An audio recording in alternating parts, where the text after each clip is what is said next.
It's the Smucker's Uncrustables podcast with your host, Uncrustables. Okay, today's guest is rough around the edges. Please welcome Crust. Thanks for having me. Today's topic, he's round with soft, pillowy bread. Hey. Filled with delicious PB&J. Are you talking about yourself? And you can take him anywhere. Why'd you invite? And we are out of time. Are you really cutting me off? Uncrustables are the best part of the sandwich. Sorry, Crust. Remember the 90s? The sights, smells, and sounds? Like the sound of slurping down an ice pop at your backyard birthday party? A little too quickly. Then slurping down another one because Mom got that 90s price value back. Well, thanks to Instacart, this summer can sound like that again. Get 47.2% off $10 orders of select 90s faves, so you can summer like it's 1999 with prices from 1999. $4.72 maximum discount per $10 of eligible items. Expires September 5th while supplies last. Discount based on CPI comparison.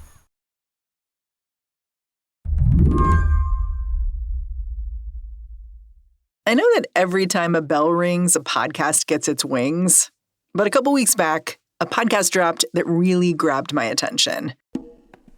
It was a podcast from Katie Miller. Hi, I'm Katie Miller. Welcome to my podcast and welcome to my living room. Katie Miller, of course, served in both Trump White Houses. She's married to the president's right-hand man, Stephen Miller. For years, I've watched from the sidelines as people I know, people I respect, have hosted TV shows, radio shows, podcasts, you name it. And I thought, hey, I could do that too. Katie Miller's podcast announcement was very interesting for a lot of reasons. Emma Goldberg, over at the New York Times, says the show launch caught her attention because of its timing. See, Katie Miller had been working with Elon Musk. At the same time, her husband was working with Donald Trump. It raised uncomfortable questions. Would she be able to stay in this very awkward job after the very public breakup between these two powerful men? The answer was no. The answer was no. We got our answer the other week when she took this kind of well-trod road of not knowing what to do job-wise and deciding to launch a podcast. Who among us? The podcast launch video was a little strange to me, both because it's just awkward to shill for yourself. But then there's this moment she says, you may be wondering what I'm doing here hosting a podcast. And I was like, actually, I'm not wondering that at all. Like, this seems like exactly what you would be doing. Like, we knew this was coming. Yeah, the part that really struck me from the launch video was when she says there just aren't spaces for conservative women to gather online. And what struck me about that is that there's never been more spaces for conservative women to gather online. When Emma says there have never been more spaces for conservative women to gather online, she's serious. So Britney Spears and Trump's latest executive order have a lot in common, and we need to talk about it. In the last year, conservative-coded women's content has been booming. What if the Bible isn't just a spiritual guide, but a health manual we've been ignoring? In today's episode... And yeah, podcasts are a part of all this. But it's also Substacks and TikTok, fashion. Insane women, but most right-leaning, conservative, God-fearing, more traditional wives and mothers are completely normal, and I guarantee we are not having orgies and gay love affairs behind the scenes. Like, that is just not... Some people have taken to calling all this the Womanosphere. Most of its stars are talking about lifestyle, pop culture, wellness. Katie Miller enters the fray from a different perspective, an overtly political one. Her first guest was Vice President J.D. Vance. Good to see you. Thanks for doing this. Of course, I'm excited. Don't worry, though. There weren't any hard-hitting questions. What's your superpower as a dad?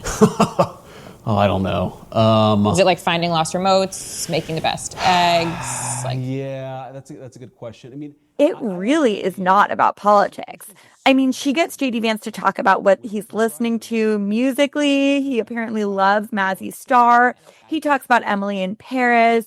He talks about what he does when his kids have a meltdown in public. Are cargo shorts a rite of passage for dads or a cry for help? Both. I mean, some people would call this kind of interview laundering a public official's reputation. Well, this is what some like kind of analysts and experts who my colleague and I spoke to about this sphere of the media world noted is that what this is really trying to do is basically put like a very human face on people who most listeners or a lot of people right now are following more from the perspective of what they're doing on the policy side, which is tariffs, immigration crackdown. Like there is so much going on. This is saying, let's talk about them as like people who want to dish about date nights. You talked to Katie Miller about her podcast, right? We talked for 1 minute. And what she told me was that she's launching this podcast because she wants to be in her own words. That was what she told me. Be in her own words? Basically, she said, like, this is the chance to speak in her own words. Do you think Katie Miller is going to be successful in this space? I have no idea. I mean, so far, a lot of these shows and outlets are finding an audience. Today on the show, the growing world of content for, by, and about women. Well, some women. Conservative women. I'm Mary Harris. You're listening to What Next? Stick around.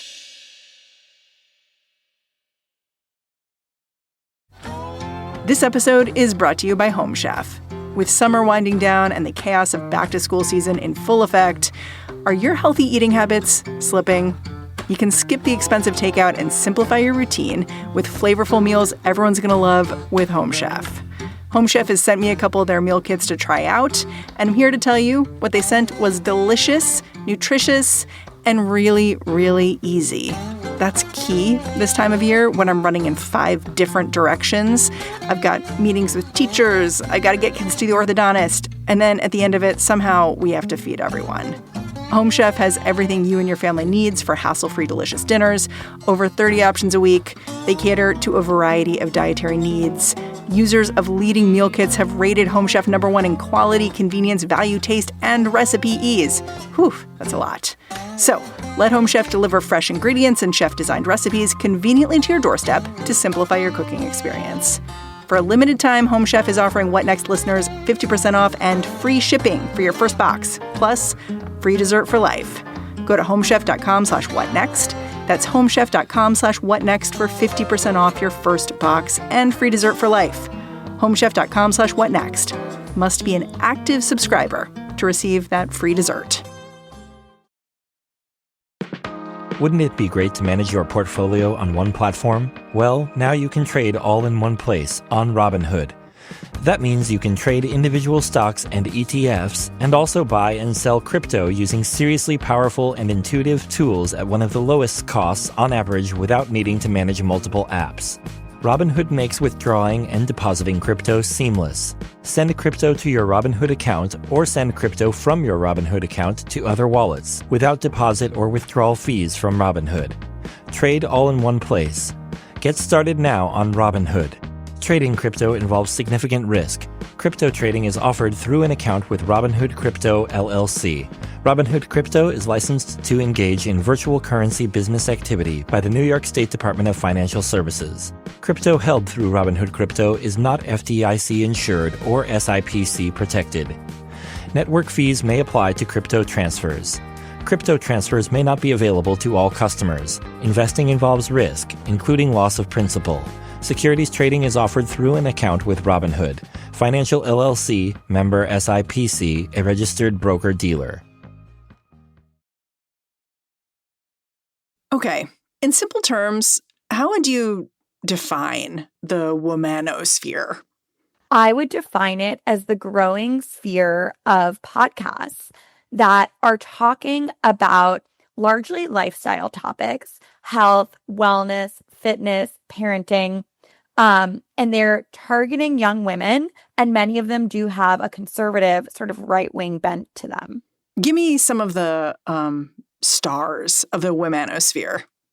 So there's Culture Apothecary. That's a Turning Point USA podcast that's hosted by Alex Clark. And she is really focused on what I would call the Maha moms. Health influence kind of stuff. Yes, they're interested in protein, seed oils, getting off of birth control, all of that kind of quote unquote, make America healthy again messaging. And that is, Alex Clark is like a warrior for that swath of audience. Then there's Allie Beth Stuckey, who hosts Relatable, and that is much more of a focus on faith. So that's, targeting a lot of young women who are interested in hearing about Christianity. There's also the Brett Cooper Show, which is hosted by 23-year-old Brett Cooper, who often talks about pop culture and celebrity as a way to kind of monologue against left-wing causes. Yeah, the Brett Cooper Show seems really emblematic of the genre. She's 23. She's now a Fox News contributor. My favorite example of a show from her that kind of is emblematic of what the Womanosphere is doing is when she talked about that Blue Origin all-female space flight. Because oh my I feel gosh, like, that was fascinating. Yeah, like so many people, including my show and me, kind of piled onto this flight. So it like has a universal entry point of like, this is goofy, and everyone agrees on that. But she takes it in a really different direction than, like, for instance, I would go. She was basically like, it's silly to celebrate these women going to space because men built the spacecraft, men built civilization. They built the homes that we live in. They built the studio that I am recording in. They built the cars that we drive, the spaceships that all of these rich celebrities are flying around in. But the difference is, I choose to acknowledge that and celebrate it and be grateful for that and not turn around. And I was like, oh, what? Right. I think that episode kind of captured the horseshoe kind of nature of a lot of this, where it's not like what the right-wing women-focused influencers are saying is like a universe apart from what some left-leaning influencers are saying. In some cases, there's really interesting overlap. They're just taking it in totally different directions. So, for example, work-life balance and kind of challenges for people balancing parenting and work has been a huge theme on the left for years, like for decades, right? Like that was Lean In, Sheryl Sandberg. And a lot of right-wing influencers are talking about that too. But in a lot of cases, they're encouraging people to basically put aside work ambitions and put family and parenting completely first. And they're telling them feminism is not going to lead you to a satisfying life. Being a girl boss is not going to be satisfying. Instead, just start a family and then you could figure out work and other things that kind of satisfy you later. The promise of these folks is like a life of ease, essentially. Like if you just submit, everything will be easier. And to me, as someone who comes to it from a very different perspective, it's basically as if the feminine mystique never existed. It's interesting because I think some of them, I don't even know if it's ease, because they're saying like bringing up kids is hard, like eating healthily is hard, working out consistently is hard. But what's not going to help you do that, in their words, is like feminism. So I think they're saying like, yes, aspects of your life to a lot of these listeners are not easy right now, but here is a path that's going to like more surely lead to satisfaction. This whole project goes beyond podcasts, you've said. So tell me about what else is cropping up. Like I noticed this EV magazine that the Times wrote about a few months back. It's basically like conservative Cosmo. All the sex tips are for people who are married. Exactly. Yeah, there's EV magazine is a big one. And The Conservator is another really interesting one, which is like a blog that's almost like a MAGA version of Glamour. Like they have profiles of people, of women in Trump world. They have fashion pieces. They also have pieces about like why the future is female for Republicans. And they profile a lot of the high profile women in MAGA world. And they do occasionally do sort of more squarely electoral politics and almost like policy pieces, but it's all from a right-wing women's perspective. And I went to an event they hosted a couple months ago in DC that was called Make America Hot Again. Well, it was America not hot before. Their perspective, this is what they say, is that like basically they feel that the left-wing outlets have glamorized a kind of like non-fashionable, non-traditionally aesthetically pleasing kind of vision of beauty. I mean, to them, fashion is very much like pearls, like heels, like very traditionally feminine aesthetic.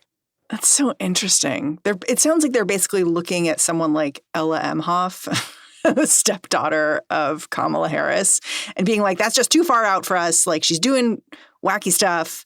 But like that hasn't been happening for that long. This just seems like a very immediate snapback.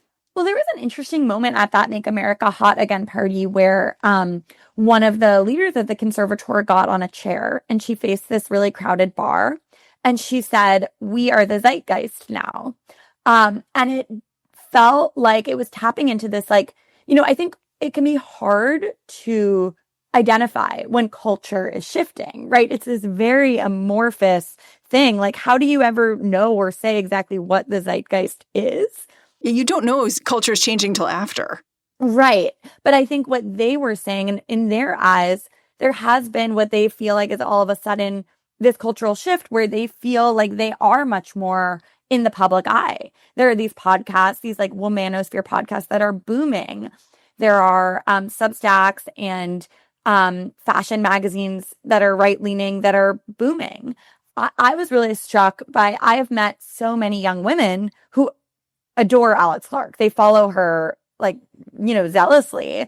This is the Turning Point USA woman. Yeah, she's a Maha warrior, and people follow her like religiously. They really like venerate Alex. What do you think it is about her? She has a lot of charisma. I've seen her speak. I've spoken with her. She speaks with a lot of authority, a lot of energy, and she does kind of speak in these sound bites that travel really well on social media and that people really glom onto. Mothers have been convinced to abdicate their role in training their children, sending them off to public schools to be taught by the so-called qualified individuals. Let me tell you, there is no one more qualified to teach your children than you. Nobody wants to. Like, one of her taglines that she has talked about a lot is like, less burnout, more babies. Like less Prozac, more protein. Babies can burn you out. Right. And I mean, she's talked about this openly. She's in an interesting position because she is not married. She does not have kids. But a lot of the messaging of her show is about basically putting family before career. Like, work ambition is not going to satisfy you in the way that being a mother will. And when I asked her about that, like, she told me that if she would trade away all of it, all of her career success for having a family and having kids and, meeting her husband like tomorrow. But it is an interesting tension. And I think some people who listen to her pick up on it, which is that she's hugely successful. She's building a media empire. She like speaks to thousands of adoring fans. When I watched her do like a selfie meet and greet, there was a line like sneaking around this convention center to meet and take a selfie with her. But she is telling these people, career success is not going to satisfy you in the way that having kids will. So there's a lot of like tension baked into any of this. Yeah. And I think it's a tension that is throughout the womanosphere right now, which is that listeners are hearing from very high profile, very successful celebrity women who are telling them a little bit of a like, do as I say, not as I do. Yeah.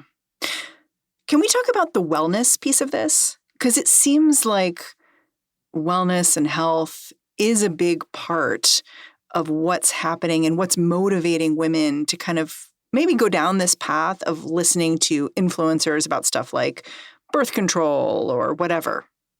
What I have found is that for a lot of women right now, Maha is a kind of gateway to the broader MAGA world. And so what I mean by that is a lot of women are basically finding this messaging on wellness, on like seed oils are bad for you, food dyes are bad for you. To some of them, it's like birth control is bad for you. And that becomes this kind of entryway into a broader conservative worldview. I think it's a real embodiment of this, like the personal is political and the political is personal, right? So if you help people understand the way a political worldview slots into their life and can make their personal life better tomorrow, then that worldview is going to really appeal to them because they understand why it's about them. And so for a lot of women, like this kind of all starts with the germ of wellness. Like it starts with the germ of how do you eat a little bit more healthfully? How do you work out? How do you parent in a way that feels sustainable? Like what do you feed your kids? Do you give your kids vaccines? And then all of that messaging becomes an entryway into a political worldview, all the more so because Robert F. Kennedy Jr. has been so elevated in the Trump administration.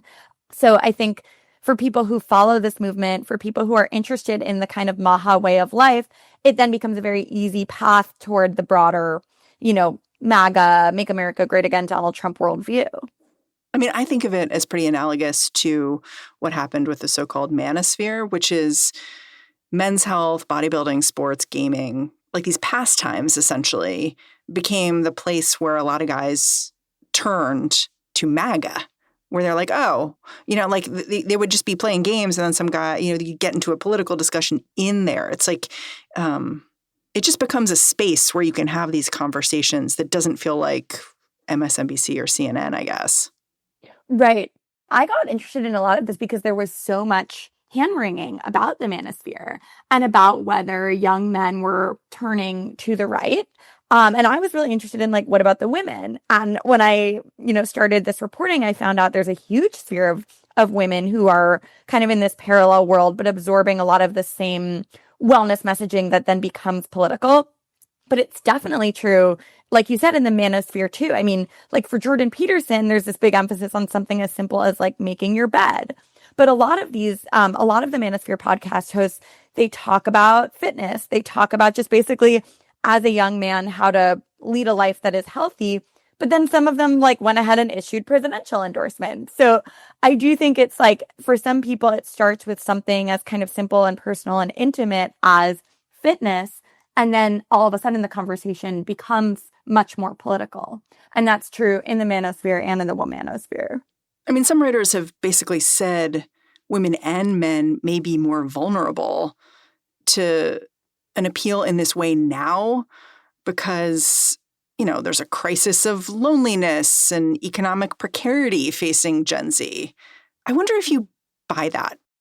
I've been struck in a lot of the young people I interviewed how much the pandemic was this kind of moment of rupture where all of a sudden, people were locked down, they were stuck indoors. They definitely were looking for a lot more content to sort of occupy them and make them feel a little less crazy. For some people, the arrival of the COVID vaccine was a moment that they started to question a lot of pre-existing understandings of health and science and public health. So I think the pandemic was a moment of rupture for a lot of young people where they started to look for different voices and different sources of wisdom on lifestyle and health. And in some cases that led people to podcast hosts, whether it was Joe Rogan or Alex Clark. We'll be right back after a quick break.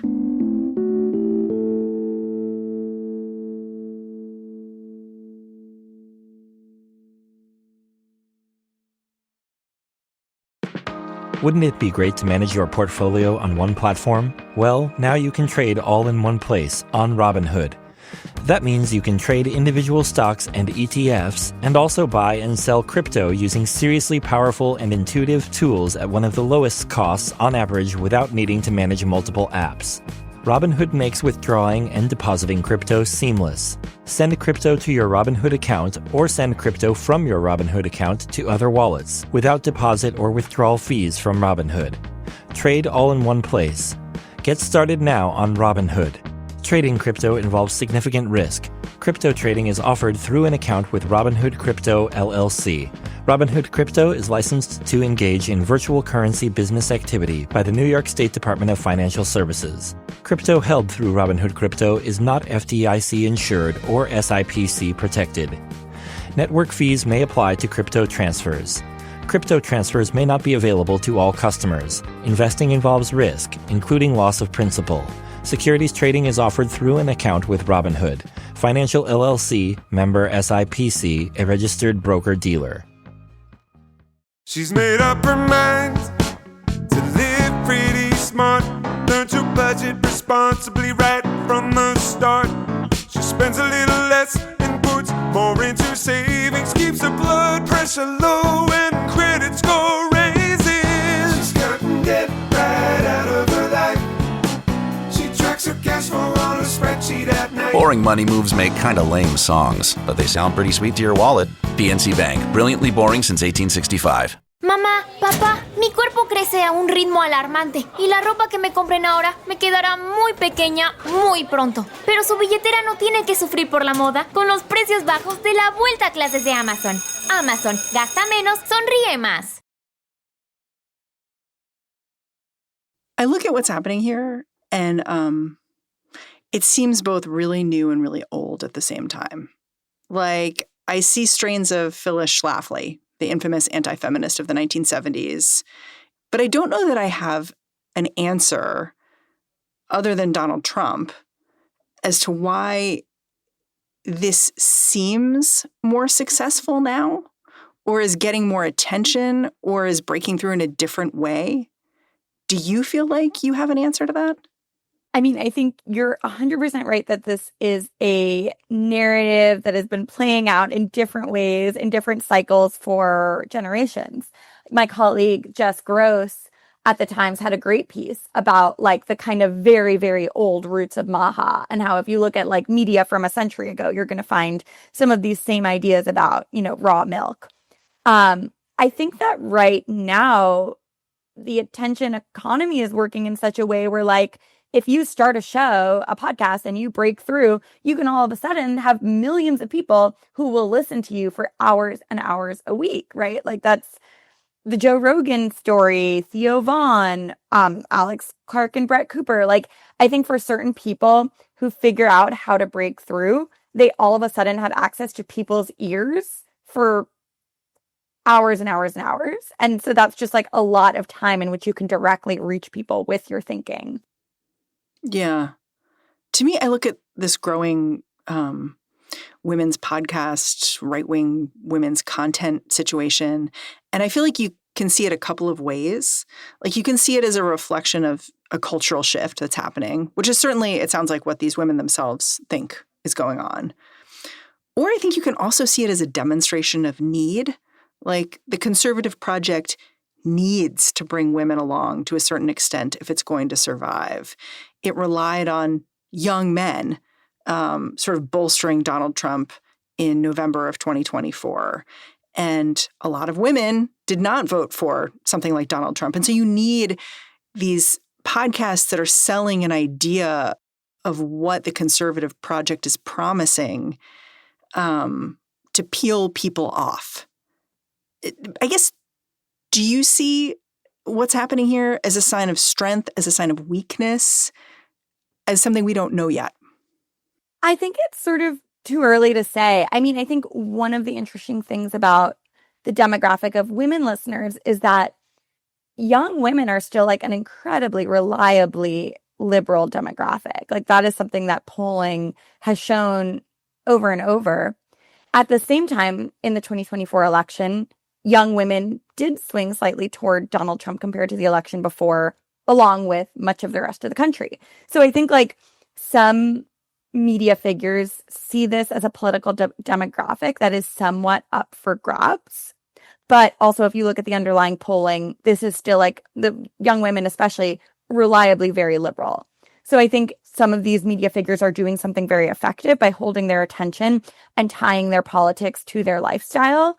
At the same time, I think it's like way too early to know if that's going to translate into anything like really electorally in the midterms or in the next presidential election. But it feels like conservatives are willing to invest in this and just see where it goes, I think a lot of people are seeing an opportunity here. I mean, this is how a lot of the hosts and the media figures that I interviewed in this world talk about it, as like they basically see this as somewhat of an untapped market. And so they're trying to see how much of an audience they can build. I went to the largest conference in the country for conservative young women earlier in the summer, where there were thousands of young women gathered. This was in Dallas for Turning Point USA, which is Charlie Kirk's organization. Charlie Kirk was credited with doing a lot for voter turnout for Donald Trump. And there were thousands of young women gathered there. And so I asked a lot of them, like, what had brought them there, why they were interested both in this kind of conservative movement and in voices like Alex Clark and Allie Beth Stuckey.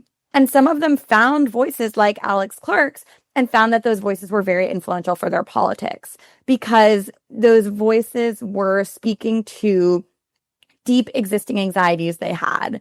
Like, some of these young women were saying to me that they felt a lot of stress about how to balance their desire for a career with their desire for a family. Some of them do worry a lot about sort of what they put in their bodies and how to stay healthy. Some of them are skeptical of vaccines. Some of them are skeptical of birth control. And so I think what these young women found in shows like Alex Clark's were voices who were speaking to the real anxieties and worries and concerns that they had in their own lives. And then over time, they started to find some of the other political thinking in these shows persuasive. Did anyone question the content makers directly? Like about some of these contradictions you've laid out? So there was one really interesting and I think telling moment at the conference. And that was when a 16-year-old approached the microphone and she questioned Charlie Kirk. And what she said to him was that she was confused because this was called the Young Women's, quote, Leadership Summit. And it was headlined by women who are in Congress or women who have media empires or women who are really leading political figures on the right. And yet what she was hearing across these different speeches was that women were telling her to put family before career. And so she literally couldn't make heads or tails of it. And she asked Charlie Kirk this. She was like, why am I hearing over and over from very successful women not to follow in their example, but instead to just focus on having babies? And he was actually really thrown off by the question. Like he seemed quite ruffled. And he told her basically, maybe these women know something you don't know. And that if very successful women were telling her to put babies before career, that maybe she should just listen to them. And she totally wasn't satisfied by that answer. And I spoke with her at length afterward, and she felt like it didn't quite add up. So I think that is like a moment where just the tension points in this movement were just burst wide open. So I think there's some young women who are listening and thinking this doesn't totally add up, that there are really high profile, very ambitious women who are telling young women to just focus on having babies, which is a talking point that isn't totally landing for some of them. Emma, I'm really grateful for your reporting. Thanks for coming on the show. Thanks for having me on. This was really fun. Emma Goldberg writes about business over at the New York Times. And that's our show. What Next is produced by Paige Osburn, Elena Schwartz, Rob Gunther, Anna Phillips, and Madeline Ducharme. Ben Richmond is the Senior Director of Podcast Operations here at Slate. And I'm Mary Harris. Go say hello to me on Blue Sky. I'm at Mary Harris. Thanks for listening. Catch you back here next time.